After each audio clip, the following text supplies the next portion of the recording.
Bollywood silver screen presenting sixth sense. इस कहानी की शुरुआत में ये दिखाया जाता है कि एक चाइल्ड साइकोलॉजिस्ट होता है जिसका नाम मेलकम होता है और वो अपनी पत्नी के साथ घर आता है। आज वो बहुत खुश है क्योंकि आज उसे उसके काम के लिए सम्मानित किया गया है। मेलकम की बीवी एना मेलकम को कॉन्ग्रेचुलेट करते हुए कहती है कि तुम अपने काम को मुझसे ज्यादा प्रायोरिटी देते हो। इसके बाद ये दोनों बेडरूम में जाते हैं। एना देखती है कि रूम का टेलीफोन टूटा हुआ है और विंडो का ग्लास भी ब्रेक होता है। मेलकम को बाथरूम में किसी के होने का एहसास होता है। मेलकम बाथरूम की तरफ जाता है और उसे वहां पर एक आदमी दिखता है जिसने अपनी शर्ट और पैंट उतारी हुई होती है। मेलकम उसे कहता है कि तुम ऐसे किसी के घर में नहीं घुस सकते। वो आदमी मेलकम को चिल्लाकर पूछता है, क्या तुम अपने पेशेंट को भी याद नहीं रखते? दरअसल ये मेलकम का एक पेशेंट होता है। जब ये छोटा था इसे हेल्यूसिनेशन की बीमारी थी और बहुत याद करने के बाद मेलकम को याद आता है कि इसका नाम विंसेंट ग्रे है। जब ये छोटा था तो ये मेलकम का पेशेंट था। विंसेंट उसे बताता है कि आज उसकी जो भी हालत है उसके पीछे मेलकम जिम्मेदार है। मेलकम विंसेंट को शांत करने की कोशिश करता है लेकिन विंसेंट की दिमागी हालत ठीक नहीं होती और इससे पहले कि मेलकम विंसेंट को कुछ समझा पाता, विंसेंट मेलकम को गोली मार देता है और अपने आप को भी गोली मार देता है। अगले दिन ये दिखाते हैं कि मेलकम घर के बाहर बेंच पर बैठकर विंसेंट की केस फाइल चेक कर रहा होता है। तभी सामने के घर से एक 9 साल का बच्चा बाहर आता है। इस बच्चे का नाम कोल सीयर होता है और इसकी फाइल भी मेलकम के पास होती है। और जैसा कि मेलकम एक चाइल्ड साइकोलॉजिस्ट है तो ये मेलकम का अगला केस होता है। इस बच्चे को एंग्शियस एंजाइटी डिसऑर्डर होता है। इस बीमारी में इंसान इतना चिंतित और डर में होता है कि वो अपना कोई भी काम ठीक से नहीं कर पाता। मेलकम उस बच्चे के पीछे जाता है और ये दोनों एक चर्च में मिलते हैं। मेलकम कोल को अपना नाम बताता है और उसे बताता है कि आज कोल की उसके साथ अपॉइंटमेंट है। मेलकम कोल से बातें करते वक्त उसके हाथों पर चोटों के निशान नोटिस करता है। मेलकम कोल से पूछता है कि वो अपने खिलौनों से क्या बोल रहा था। दरअसल जब मेलकम यहाँ पर आता है और कोल पहले से यहाँ पर बैठा होता है तो कोल अपने खिलौने जो उसके सामने होते हैं उनसे कुछ बातें कर रहा होता है। कोल मेलकम की बात का जवाब लैटिन में देता है और उससे पूछता है क्या वो एक अच्छा डॉक्टर है। मेलकम कहता है कि उसे मेयर से अवार्ड मिला है। कोल मेलकम से पूछता है क्या हम दोबारा फिर मिलेंगे। मेलकम बोलता है कि अगर तुम्हें पसंद हो तो। इसके बाद वो दोनों वहाँ से चले जाते हैं। मेलकम रात को अपने घर पहुंचता है और वो देखता है कि उसकी बीवी सोई हुई है। वो उसे नहीं जगाता और सीधा बेसमेंट में जाता है और उस लाइन का मतलब जानने की कोशिश करता है जो कोल ने उसे चर्च में लैटिन भाषा में बोली होती है। और उस लाइन का मतलब होता है out of the depths I cry to you O Lord. इसके बाद अगली सुबह ये दिखाते हैं कि कोल अपने स्कूल जाने के लिए तैयार हो जाता है और जब वो ब्रेकफास्ट की टेबल पर बैठता है तो उसकी मॉम आती है और उसकी मॉम बोलती है कि तुमने अपनी टाई खराब कर दी और वो उसकी टाई निकालकर वॉशिंग मशीन में डाल देती है और दूसरी टाई लेकर आती है। और जब वो किचन में दोबारा आती है तो वो देखती है कि वहां पर सारे ड्रॉर खुले हुए होते हैं जिनमें से कुछ को वो कुछ ही देर पहले बंद करके गई होती है। और ये देखने के बाद वो हैरान हो जाती है। वो अपने बेटे से बोलते क्या तुम कुछ ढूंढ रहे थे? वो कहता है कि पॉप टार्ट। उसकी मॉम कहती है कि पॉप टार्ट वहां पर है लेकिन अभी भी वो अपने बेटे को बहुत ध्यान से और बहुत हैरानी से देख रही होती है। तभी कोल बोलता है कि मॉम आप क्या देख रही हैं? आप मेरे बारे में कुछ बुरा तो नहीं सोच रही? उसकी मॉम बड़े प्यार से कॉल को बोलती है कि मैं तुम्हारे बारे में कुछ भी बुरा नहीं सोच रही। तभी वहां पर कोई घंटी बजाता है। कोल बोलता है कि मेरा दोस्त आ गया और वो चला जाता है। वहां पर टेबल पे दिखाया जाता है कि एक हाथ का गीला निशान होता है जो अपने आप ही गायब होना शुरू हो जाता है। इसके बाद कोल स्कूल पहुंच जाता है और स्कूल के बाहर वो अकेला खड़ा होता है जैसे वो स्कूल के अंदर जाना ही नहीं चाहता। लेकिन वो फाइनली स्कूल के अंदर चला जाता है और जब वो घर आता है तो वो देखता है कि उसकी मॉम के सामने मेलकम जो कि बच्चों का साइकेट्रिस्ट है वो बैठा होता है। कोल की मॉम उसे बोलती है कि मैं तुम्हारे लिए पैनकेक बना कर लाती हूँ और वो वहां से चली जाती है। और अब कोल के सामने मेलकम बैठा होता है। वो बोलता है तुम बैठना चाहोगे? कोल ना में सर जाता है। वो बोलता है तुम बात करना चाहोगे? वो फिर भी ना में सर जाता है। इसके बाद मेलकम कोल को बोलता है कि मैं तुम्हारे साथ एक माइंड गेम खेलना चाहता हूँ। मैं वो बताऊंगा जो तुम्हारे माइंड में चल रहा है और अगर मैंने सही बताया तो तुम एक कदम आगे आओगे और अगर मैंने गलत बताया तो तुम एक कदम दरवाजे की तरफ जाओगे और अगर तुम पहले दरवाजे की तरफ पहुंच गए तो तुम बाहर जा सकते हो लेकिन अगर तुम पहले इस चेयर तक पहुंचे तो तुम्हें बैठना होगा। कोल हाँ में सर हिलाता है और इसके बाद मेलकम उसे बताते हैं कि जब तुम्हारी मॉम और डैड का डाइवोर्स हुआ तो तुम्हारी मॉम मेरे जैसे एक डॉक्टर से मिली पर उसने मदद नहीं की और इसलिए तुम्हें ऐसा लगता है कि मैं भी तुम्हारी मदद नहीं करूंगा। और कोल एक कदम आगे बढ़ जाता है क्योंकि ये सच होता है। इसके बाद मैल्कम उसे बोलता है कि तुम्हारा भी एक सीक्रेट है जो तुम मुझे बताना नहीं चाहते। और कोल एक कदम और आगे बढ़ जाता है और धीरे धीरे वो चेयर तक पहुंच जाता है। और अब मैल्कम उसे बोलता है कि तुम्हारे हाथ में जो घड़ी है वो तुम्हारे डैड ने तुम्हें जाने से पहले दी थी और ये गलत होता है। वो बोलता है कि ये ड्रॉर में थी और कोल एक कदम पीछे चला जाता है। इसके बाद मैल्कम उसे बोलता है कि तुम एक अच्छे स्टूडेंट हो और तुम्हें स्कूल में कोई प्रॉब्लम नहीं है। और वो एक कदम और पीछे हो जाता है। कोल उसे बताता है कि हमें स्कूल में एक ड्राइंग बनाने के लिए कहा था जो भी हम चाहें, और मैंने एक आदमी की ड्राइंग बनाई जिसमें दूसरा आदमी उसे स्क्रू ड्राइवर से मार रहा था। मैल्कम बोलता है तुमने ये टीवी में देखा, और वो एक कदम और पीछे चला जाता है। वो बताता है कि उस ड्राइंग को बताने के बाद सब लोग नाराज हो गए थे। उन्होंने स्कूल में एक मीटिंग की और मेरी मॉम को बुलाया और मेरी मॉम रोने लग गई। उसके बाद से मैं वैसी ड्राइंग कभी नहीं बनाता। कोल बोलता है कि अब मैं क्या सोच रहा हूँ। मैल्कम इस बात का जवाब नहीं दे पाता और कोल एक कदम और पीछे हो जाता है। वो कहता है कि आप अच्छे हैं लेकिन आप मेरी मदद नहीं कर सकते। और अब तक कोल दरवाजे के सामने पहुंच जाता है और वो वहां से निकल जाता है। अगले दिन जब कोल स्कूल जा रहा होता तो मैल्कम भी आ जाता है। वो बोलता है कि तुम अपनी मॉम को कुछ बताते हो। कोल बोलता है कि नहीं, मैं उन्हें कुछ नहीं बताता। मैल्कम बोलता है क्यों?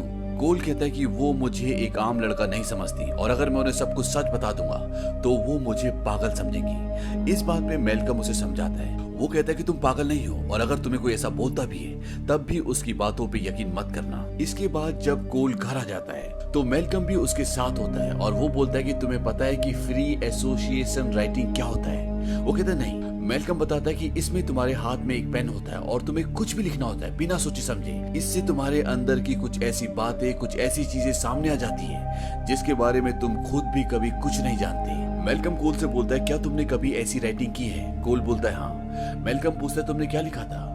कोल बोलता है कि बुरी बातें। मैल्कम कोल से पूछता है कि अगर तुम जिंदगी में कुछ बदलना चाहते हो तो तुम क्या बदलोगी? कोल बोलता है कि मैं अब और डरना नहीं चाहता। वहीं दूसरी तरफ कोल की मॉम जब कोल की और अपनी फोटोज देख रही होती है तो वो देखती है कि हर एक फोटो पर एक रोशनी होती है, लेकिन कोल की मॉम को कुछ समझ में नहीं आता। अब कोल एक बार फिर से स्कूल जाता है और स्कूल में उनका हिस्ट्री का टीचर उन्हें हिस्ट्री पढ़ा रहा होता है और वो बताता है कि इस शहर की हर एक चीज में एक इतिहास छुपा हुआ है, यहाँ तक कि इस बिल्डिंग में भी। वो बोलता है कोई बता सकता है कि इस बिल्डिंग का इतिहास क्या है? तभी कोल अपना हाथ उठाता है और वो बोलता है कि यहाँ पर लोगों को फांसी दी जाती थी। कोल का टीचर बोलता है कि ऐसा कुछ नहीं था, ये एक कोर्ट था जहाँ पर बहुत सारे वकील रहते थे। कोल बोलता है कि वही लोग लोगों को फांसी देते थे। कोल का टीचर ये सुनकर उसको हैरानी से देख रहा होता है। कोल बोलता है कि मुझे ऐसे मत देखो, आप जब स्कूल में थे तब आप हकलाते थे और तब भी आप लोगों को ऐसे देखते थे। और इसके बाद वो उनको बोलता है कि आप हकलाने वाले थे। ये बात सुनकर कोल का टीचर सच में हकलाने लगता है। वो बोलता है कि तुमको ये बात किसने बताई? लेकिन कोल लगातार उसको यही बोल रहा होता है। तभी उसका टीचर उसके डेस्क पे एक पंच मारता है और बोलता है कि तुम पागल हो। वहीं दूसरी तरफ ये दिखाते हैं कि मैल्कम जब घर जाते हैं तो वो देखते हैं कि उनकी बीवी एंटी डिप्रेशन की दवाई खा रही होती है और इस बात से वो परेशान हो जाते हैं। अब यहाँ पर एक पार्टी दिखाई जाती है जहाँ पर कोल होता है और तभी कोल को ऊपर से कुछ बच्चों की आवाजें आती है और जब वो ऊपर जाता है तो वहाँ पर दो बच्चे होते हैं और वो दोनों बच्चे उसे एक कमरे में बंद कर देते हैं।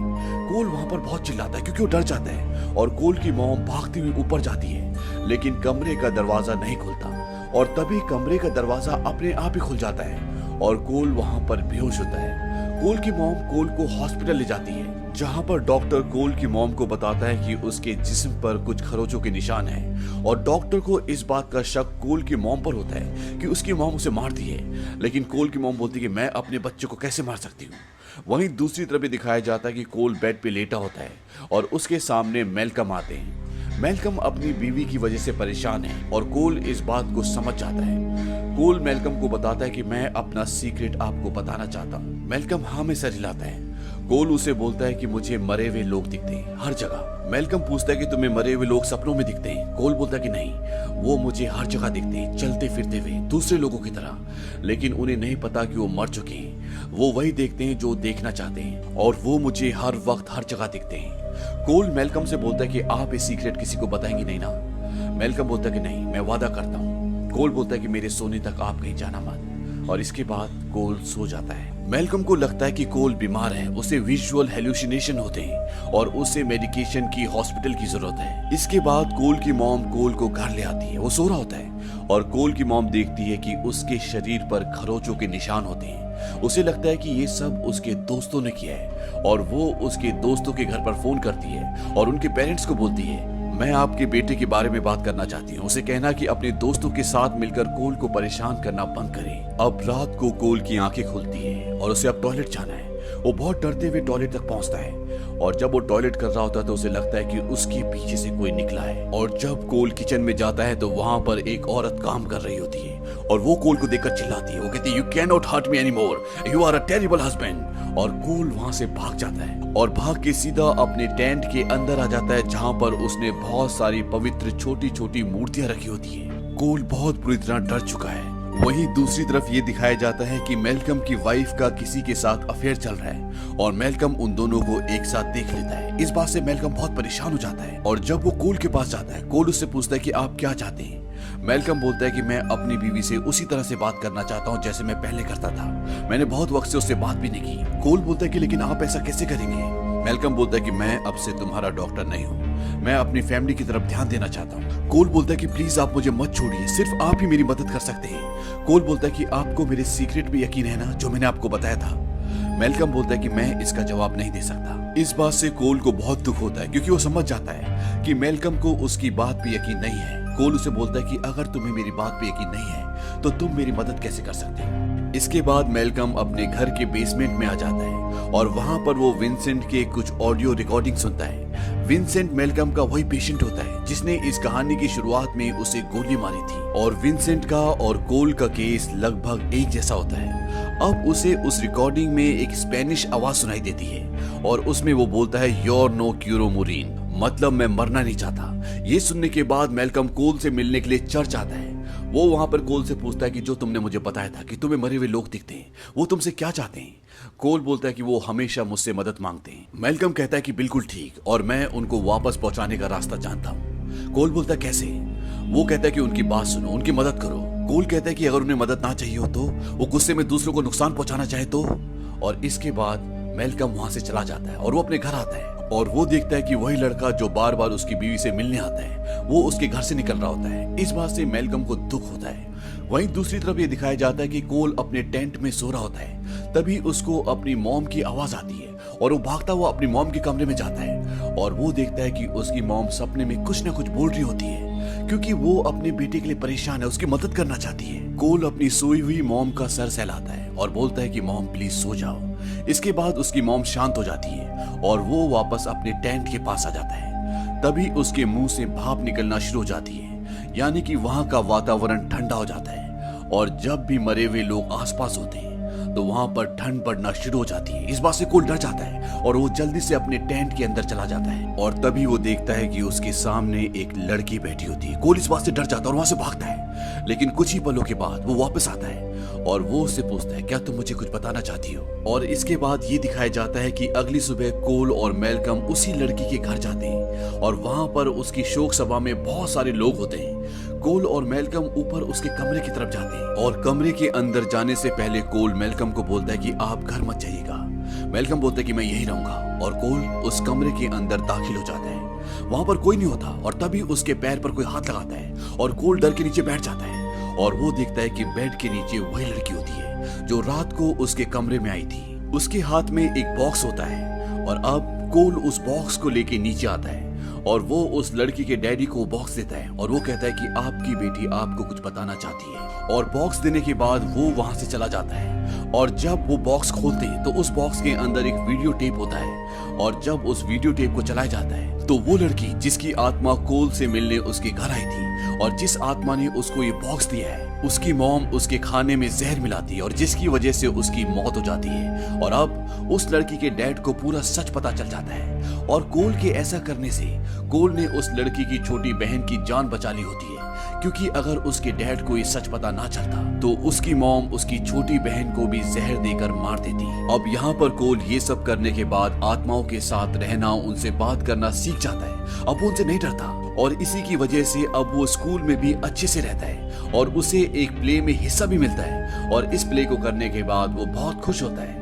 कोल की जिंदगी से अब डर निकल चुका है। प्ले के बाद कोल मेलकम से मिलता है। मेलकम बोलता है कि तुमने प्ले में बहुत अच्छा काम किया। कोल बहुत खुश है। कोल उसे बोलता है कि मैं जानता हूं कि तुम अपनी पत्नी से कैसे बात कर सकती हो। जब वो सो रही होंगी तब आप उनसे बात कर लेना और उन्हें पता भी नहीं चलेगा।